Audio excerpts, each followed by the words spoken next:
We are talking about two-factor studies when we have a quantitative response variable, but our two factors, that is our explanatory variables, are factors, that is they're categorical, each with different levels. We're specifically talking in the last video in this one about making inferences outside of our study. And I went through the conditions for valid inferences in the last video. Here's a review. The observations must be independent of one another, and the conditions must be independent of one another. That is a design issue. In the current example we've been looking at, the conditions are the method of conveying vitamin C, whether through orange juice or ascorbic acid, and the dose of vitamin C that you're providing, low, medium, or high. Those are the conditions. The study needs to be set up so that those conditions are independent of one another, and the observations you're making across and within those conditions are independent, which will be the case if you randomly assign to those conditions, as was done in this study with guinea pigs. It's pretty easy to randomly assign guinea pigs to conditions, not as easy to assign humans to conditions. The residuals have to be normally distributed, and we saw in our example that that was somewhat suspect, but we were reassured by the fact we have 60 observations, and the variation is the same within each condition for omnibus inference. I say for omnibus inference because we don't have to necessarily use the same variance if we're looking at, for example, pairwise comparisons. In pairwise comparisons, you can use an adjustment like is used in the t-test implementation in R so that you could have different variances in each of the conditions. But for the confidence intervals that we're going to construct for our tetrad mean differences, we're also going to assume that the variance is the same within each condition. And in our particular example, that was somewhat of a concern, meaning that our confidence intervals are not going to be as correct as we would like them to be. We cannot place the level of confidence that we would like to be able to say we are placing on these when we create these. So different ways to handle it. One is to use a different technique. Another is to caution a reader. Another might be to use even more confidence than you normally would. Although you have to be aware that when you do that, you're going to widen out those confidence intervals. So speaking of confidence intervals, we're going to be looking at tetrad contrast. And what we're going to do now for those tetrad contrast is that we are going to be putting confidence intervals about the means. So here in the definition of a contrast, which you've seen in a previous video, notice that we don't have y bar here, we have mu. We're talking about means. What's different in this slide than what you've seen in a previous video slide is that I've now defined the weights that we need for tetrads. For pairwise, it was 1 and minus 1. For tetrads, it's 1, minus 1, minus 1, and 1. 1, minus 1, minus 1, and 1. Let's go back to our notebook and review why that is the case. Let's go back up to here where we created, on line 89, we created a tetrad contrast. Well, think about what's the weight in front of this mean. The weight in front of that mean is a 1. What's the weight in front of this mean if we were going to add these together? Actually, let me go ahead and take out that box and we'll write the weights in beneath them. So that one has a 1. And then what am I going to, if I'm going to add, I'm going to be adding a minus 1 in order to get the weight for this one right here. And then what about this one? That's also a minus 1. Well, you might say, wait a minute, it looks like a 1 to me, but remember there's a minus in front of it. So this is also adding a minus 1. And then the next one is adding a positive 1. How can that be? Notice it's minus a mean, but look, you're doing minus minus. So in other words, if I were to take off the parentheses off of that, let's go ahead and take those parentheses off, we would need to put a minus 1 in front of this one, and we would need to put a plus 1 in front of that one. So this would be a minus 1, and this would be a plus 1 times the mean. So we would have plus 1, we would have plus minus 1, and we would have plus minus 1.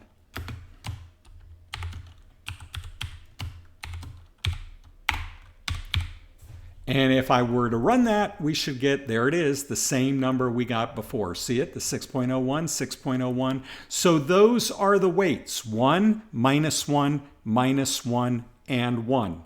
So that's what I'm showing you on this particular image right here.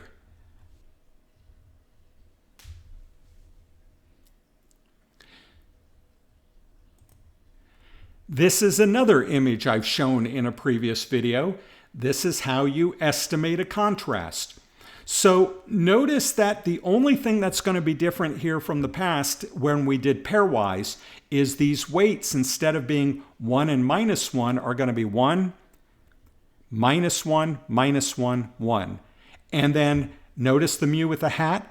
Now those are going to be the sample means. So that's actually what you saw in the notebook here when we did this. These are the sample means. And so this is actually an estimate of a tetrad contrast.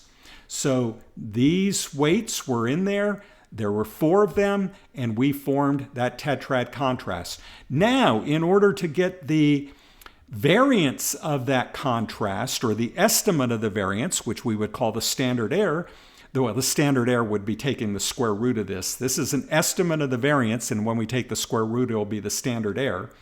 We're going to put in the mean square error. There's why we assume homogeneity of variance. We're putting in the mean square error right here. And then what we're going to do is we're going to have those 4 weights, 1, minus 1, minus 1, and 1, here for the w's. Well, think about that. Your 1's squared are going to be 1. Your minus 1's squared are going to be 1. Your minus 1's squared is going to be 1. And your other 1's squared is going to be 1. So these are all going to be 1's. This is just going to be 1 over n plus 1 over n plus 1 over n plus 1 over n. What is n? N is the number in that particular group. And remember, in our example, we have 10 guinea pigs in each group. So let's go ahead and do that. We've already created these contrast estimates. Let's go ahead and get those standard errors. So I'm going to call our notebook back up here.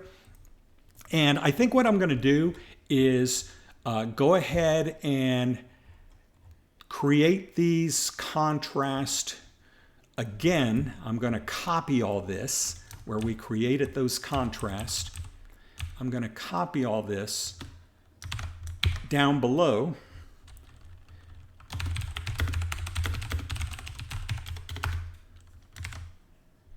And in fact, let me go ahead and put them all in one code chunk. And then I'll have all 3 contrast.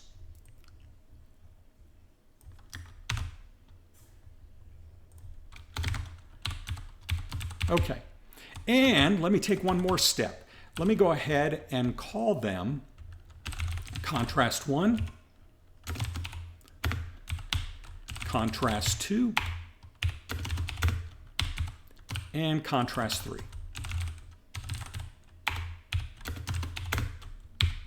Uh-oh, I did something there. I wrote over top. Oh, there it is, okay. All right, so there's our 3 contrasts, and if we want to see them all again, I can just type this in.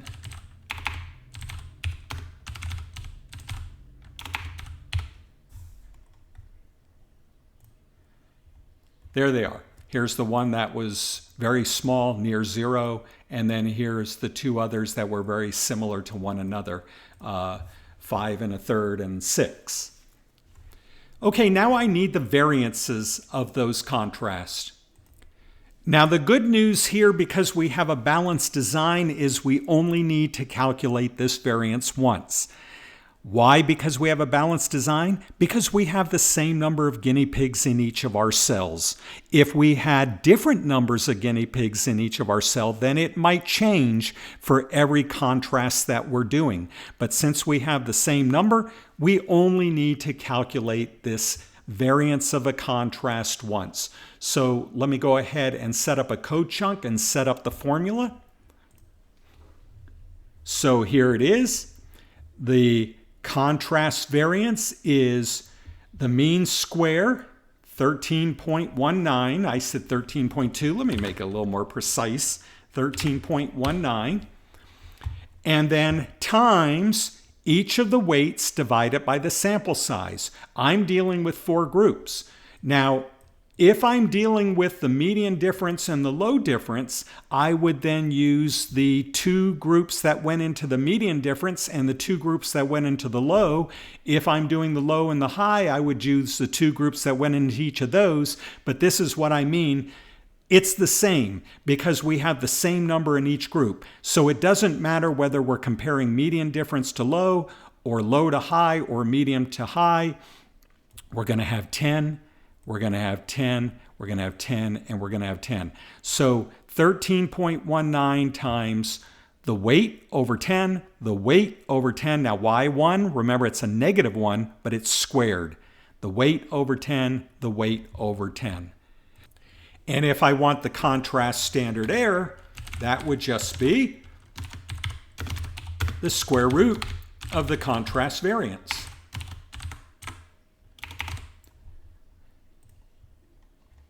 Okay, so I have those values. We could look at them too, might as well, while we're at it. Although it's going to mean more to us when it's in the confidence interval. Okay, so there's the contrast variance, 5.3 about, and the contrast standard error is about 2.3. How do you build a confidence interval? You build a confidence interval by taking and adding and subtracting from the contrast μ. The contrast plus or minus the margin of error. What is the margin of error? The margin of error is the standard error times the critical value. Well, what is the critical value here? The critical value depends upon what procedure you're using. So the critical value, you've seen this formula before, the critical value comes from whatever procedure you're using, and in fact, it is the critical value that defines what procedure it is. So if you're doing Tukey, which we're not going to do with interaction, why not? Tukey is for pairwise. We're now dealing with 4 means at a time. If we were doing Tukey, we'd use a Tukey critical value. Not for interaction, we're not. But we do have a choice of Scheffe or Bonferroni. The advantage with the Bonferroni is if we only wanted to look at a couple interaction contrast, we could get more power, that is narrower confidence intervals. The advantage with Scheffe is we can look at any kind of contrast that we want, as many as we want, and the critical value doesn't change. Now, what makes the most sense for our particular study is we had 3 tetrad interaction contrast. I have no reason to say ahead of time that, oh, I only want to do 2 of these. And you might say, well, but what if you look at the graph? What about if you looked at that graph that we had up here? And then you can say, oh, some of these, I'm not worried about interaction here, so I'm not going to do that one. But remember that if you're doing Bonferroni, it has to be planned in advance before looking at the data. Can you do Scheffe after looking at the data? Yes, you can. But there's also no reason not to do all 3 for Scheffe because you can do as many of these as you want. So let's go ahead and do that first. Let's go ahead and do Scheffe. And let's look back at the formula for Scheffe. Remember, it's the numerator degrees of freedom. Now, if you look back at our ANOVA table, we actually have 3 numerator degrees of freedom. So which one is it? It's the one for the effect that you're interested in. In our case, we're interested in that one, the interaction effect. So the numerator will be 2, and the denominator, no matter which effect you're looking at, is for the residual. It's 54. So if we look back here at Scheffe, you need the numerator degrees of freedom times the critical value for the omnibus test, that would be the 2 and 54 degrees of freedom, with, say, 95% confidence. So let's go ahead and use that and calculate for Scheffe. I'm going to put in another code chunk here. So here it is, and what I'm doing is, just to make it clear, I'm spelling everything out. The degrees of freedom for interaction, which we got off the ANOVA table right there, is 2. The degrees of freedom residual right here is 54. And here is the F critical value for the omnibus test for interaction, and that is degrees of freedom interaction, degrees of freedom residual, and we're doing 0.95. That is, from the bottom up is 0.95, so there's 0.05 in the tail. Once we have that F, we have to multiply it by the numerator degrees of interaction, or degrees of freedom, which is the degrees of freedom for interaction. Take the square root of that, and that gives us Scheffe's critical value. So let's go ahead and look at Scheffe's critical value. And something's wrong in my typing. Let's see, what did I do wrong? I have a capital CV here and a lowercase in the other location. There we go. Let's try it now. Nope, still not correct. I did the same thing for Scheffe. All right, let's make them all lowercase. There we go. 2.52. So that's the critical value. So for the margin of error, we just have to multiply the contrast standard error times the critical value. And so the margin of error is 5.78. Now I'm ready to create my confidence intervals for the contrast. And these are Scheffe confidence intervals. First I need to learn how to spell. All right, so let me put in a code chunk here. Remember, I already created those 3 contrasts there. So I have contrast 1, and I am going to add and subtract. This is a little trick to add and subtract. Actually, I want the minus first. I'm going to add and subtract mode, and then I'm going to do the same thing for contrast 2 and contrast 3. And that should do it. So my first contrast, remember what my first contrast was? It was the medium and the low comparison. So back up to the picture, way up here, it's comparing this difference here to this difference here and finding there's not much difference in those differences. And that's why I end up with a confidence interval there from minus 5.1 to 6.5. 0 is pretty close to the center of that interval because we descriptively did not see an interaction, so it makes sense that we cannot infer an interaction when descriptively we did not see one. On the other hand, when we compared low difference to high difference,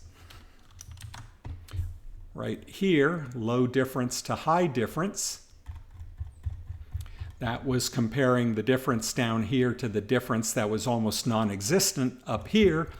That low difference to high difference, we ended up with 5.33. And if we create a 95% confidence interval, that descriptively we found an interaction. Inferentially, maybe. Notice that we have a pretty wide interval, all the way from just under 0 microns up to 11.1 microns, which is pretty substantial sized interval.